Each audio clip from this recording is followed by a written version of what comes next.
Hey guys, welcome to day 10 of Unlocked in 30, and today's topic is secrets of labels. And so this is probably one of my favorite topics because it's something I used to always struggle with because it's always easy. You see something, it's easy to buy into it if you don't know, but it took me a while to get this, but going back to, we'll start with nutrition, for example, because that was one of the topics we've already been talking about is the color scheme and acidic versus alkaline. A lot of foods that we go and buy, or maybe even go to the different stores or even restaurants, and the colors of their signs.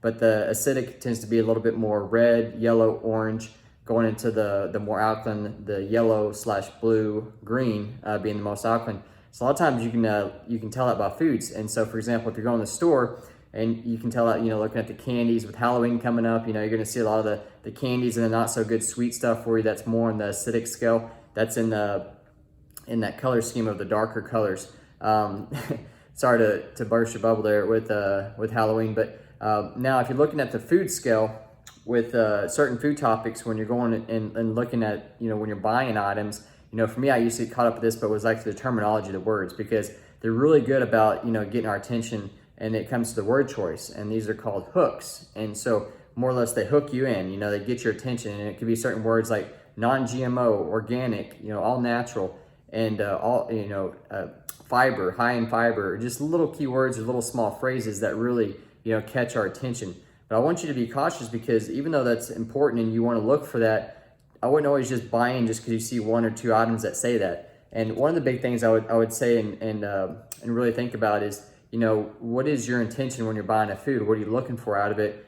Think about that before you actually really buy into the product that you're getting. I know I got a couple examples here. I know it's not probably the best ones here, but I like these Kind bars, and one thing that I like about them is there's only 5 grams of sugar, so that was a hook for me. It talks about gluten-free.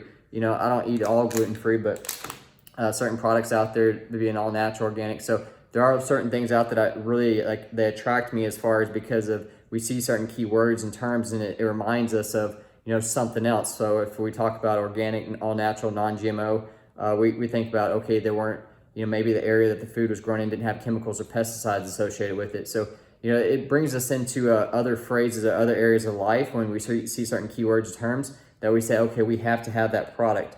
And so, I wouldn't just say that, if it had a couple of keywords on there that's the best product for you, but just think about this is like, okay, what means what to you? And then sometimes it's trial and error, trying different products. So same thing with food. If you go and, for example, I go to sometimes Whole Foods and the different cereals, and one thing here that, obviously organic, but it's an excellent source of fiber, low fat, certain key things, hooks that catch us in.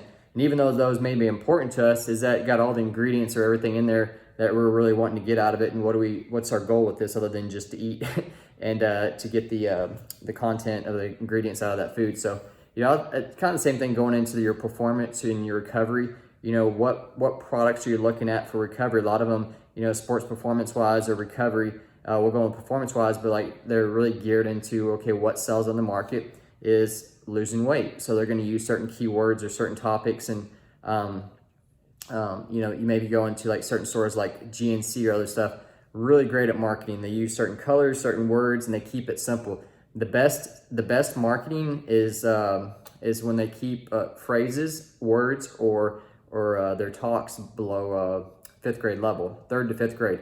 And so if you look at a lot of top speakers out there, they're really good at keeping their word choice and also their explanations below 5th grade level when they're explaining stuff, because people are able to understand it, comprehend it a lot quicker, and it's less confusing. So sometimes they'll use action words on a lot of the products.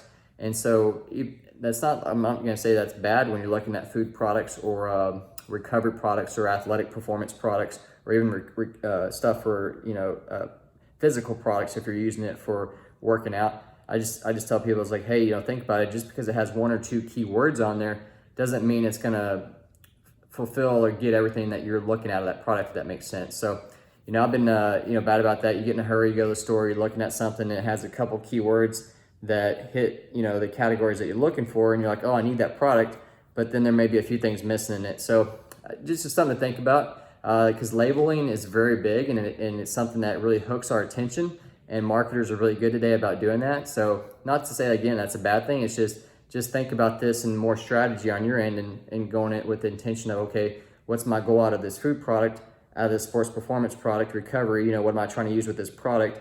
and then think about, okay, does it going to fulfill, you know, what I want out of the product, and is also going to be something that's going to last long if it's an endurance type performance product. So, anyways, I hope that helps, and not too confusing on that end. But the labeling is really important when you're looking at this, because you know, again, they're going to just take the top keywords out there, slap a couple things on there to get your attention. That way it's a quick buy. There's two types of buyer. There's an emotional buyer and there's a logical buyer. So they really get into the emotional buyers, and the people that see something go like, I need that right away.